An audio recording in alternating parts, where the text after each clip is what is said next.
Hey guys, just wanted to show you a quick tip here. If you ever need to run software on your own computer through Screen Connect and you don't want to run into the never-ending windows of trying to remote into yourself, what you can do is come to Screen Connect, find the computer you're looking for, hit this little check box right here, and you'll have a drop down.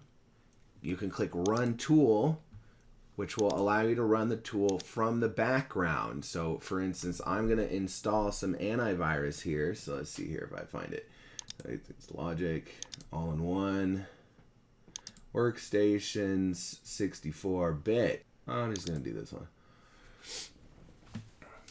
So we see on my computer now, this just moved over here and I did not have to deal with any kind of weird never-ending remote session because of trying to remote into my own computer to run a tool on my specific computer. This works with the links.